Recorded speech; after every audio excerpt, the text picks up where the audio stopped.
Assalamualaikum warahmatullahi wabarakatuh. Baik, di video kali ini saya dan juga teman saya dan juga kelompok-kelompok saya dalam kelompok media pembelajaran PAI akan membuat video pembelajaran tentang praktek sholat, yang dimana insya Allah kami akan menjelaskan secara ringkas saja, karena ini bagi para pemula saja. Jadi baik anak-anak, jadi dalam praktek sholat itu sebelumnya kita harus mengetahui dulu apa itu arti dari sholat. Nah, arti sholat atau pengertian dari sholat itu terbagi dua. Ada secara bahasa, ada secara istilah atau syariat. Kalau secara bahasa itu adalah doa. Nah, sedangkan secara istilah atau syariat, pengertian sholat itu adalah segala sesuatu yang diawali dengan basmalah dan diakhiri dengan salam. Itu pengertian sholat secara istilah atau syariat. Nah, saya dan juga teman saya Ilham di sini akan mempraktekkan sholat, ya, yang dimana rukun-rukun sholat itu ada 13. Baik, teman saya ini Ilham akan mempraktekkan. Silakan Ilham. Rukun sholat yang pertama yakni adalah niat.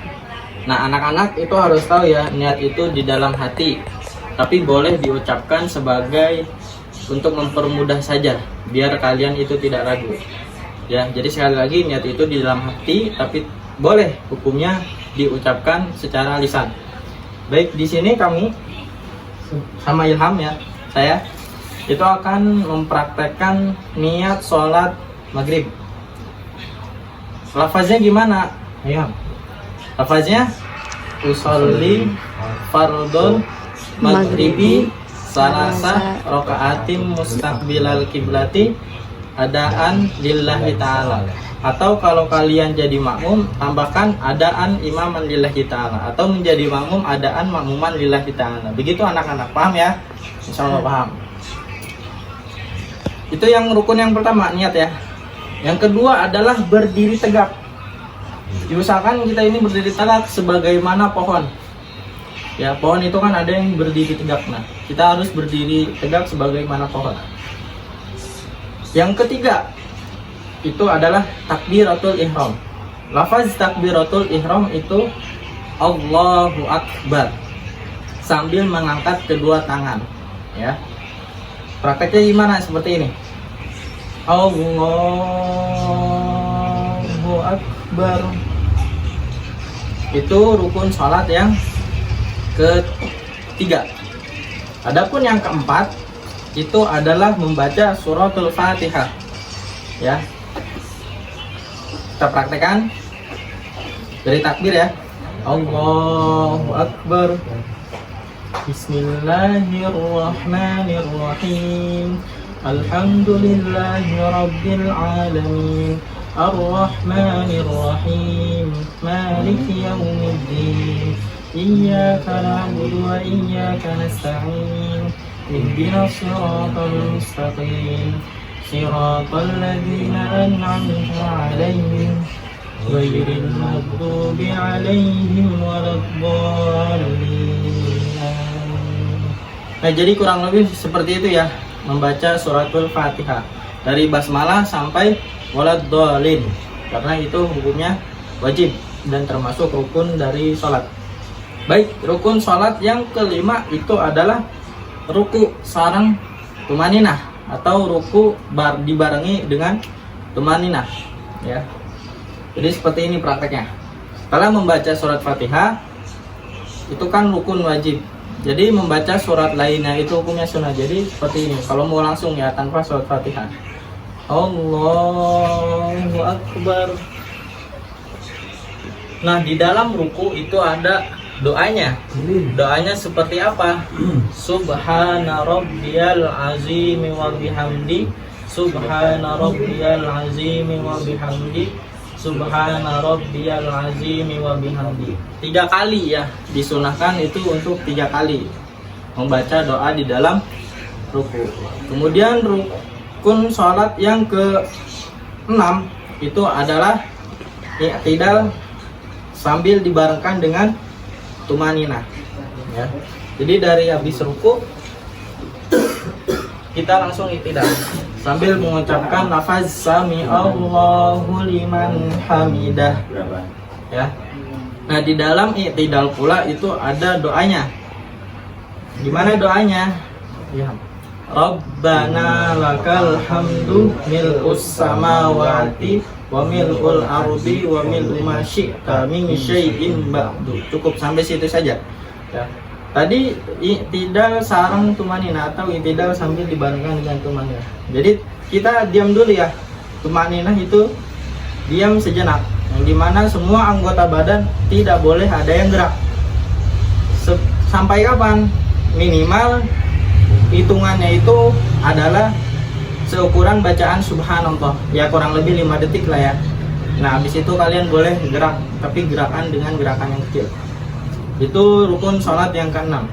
Kemudian rukun sholat yang ke-7 itu adalah sujud sambil dibarengkan dengan tumanina. Tadi kan i'tidal, habis i'tidal kita langsung sujud. Allahu Akbar. Nah, di dalam sujud itu juga ada doanya. Lafaznya seperti apa? Subhana rabbiyal a'la wa bihamdi.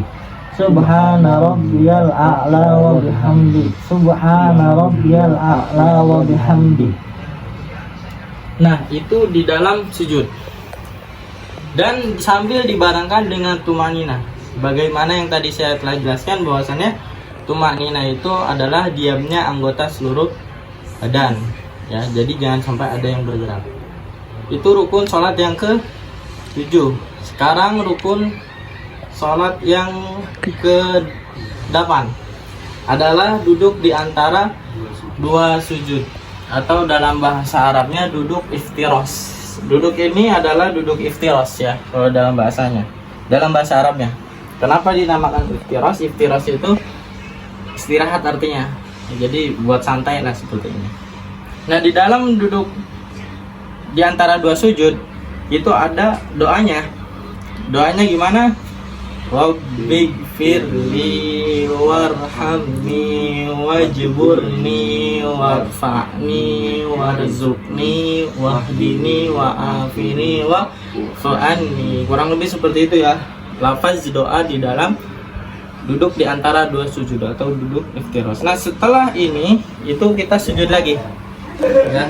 Bagaimana tadi sujud sambil dibarengkan tumanina. Baik, kita sujud. Allahu Akbar. Subhana rabbiyal a'la wa bihamdi. Subhana rabbiyal a'la wa bihamdi.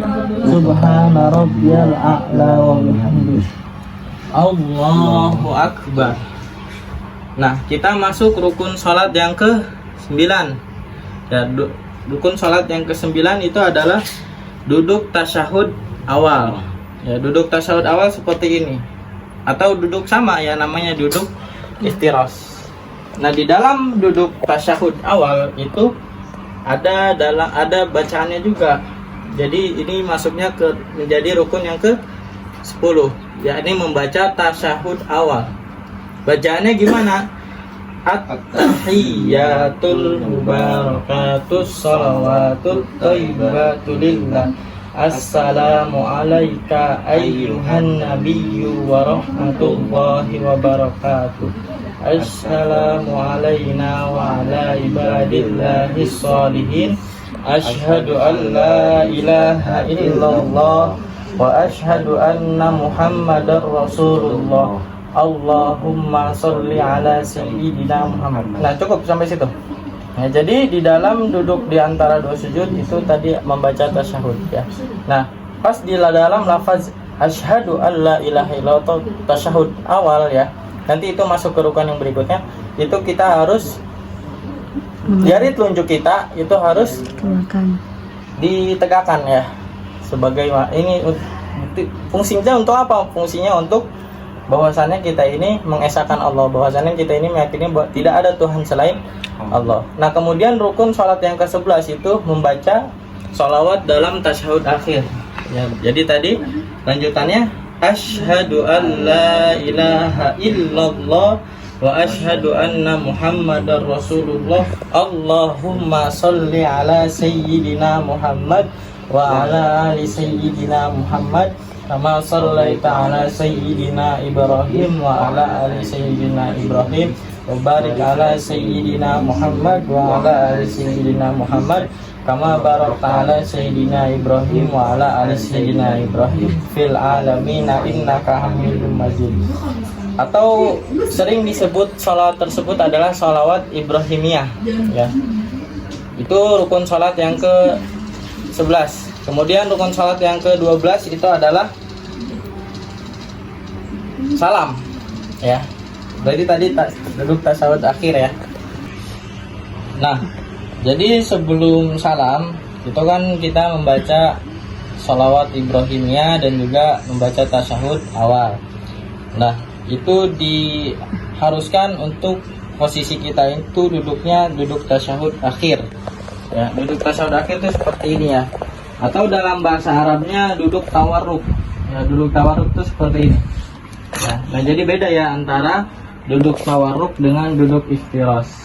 Kalau duduk iftiras seperti ini, ya. Kemudian kalau duduk tawarruk seperti ini. Jadi duduk tawarruk itu tadi duduk tasyahud akhir, ya. Nah, setelah itu, setelah membaca sholawat Ibrahimiyah, kita membaca salam. Ke kanan 1 kali hukumnya wajib, ke kiri 1 kali hukumnya sunnah. Fil alamina innaka Hamidum Majid. Assalamualaikum warahmatullah. Assalamualaikum warahmatullah. Itu rukun salat yang ke-12. Adapun rukun salat yang ke-13 itu tertib. Nah, tertib itu apa? Tertib itu adalah yang awal diawalkan, yang akhir diakhirkan. Maksudnya apa? Maksudnya nggak boleh kita ini, misalnya ketika kita sholat itu dimulai dari duduk tasyahud akhir dulu nih. Niatnya dibelakangin, itu namanya tidak tertib. Nah, kalau tidak tertib gimana? Nanti sholatnya tidak sah. Kurang lebih seperti itu ya anak-anak. Ya, insya Allah mungkin paham bagi kalian, ya. Cukup sekian dari kami, ya. Kurang lebihnya mohon dimaafkan. Wabillahi taufiq wal hidayah. Assalamualaikum warahmatullahi wabarakatuh.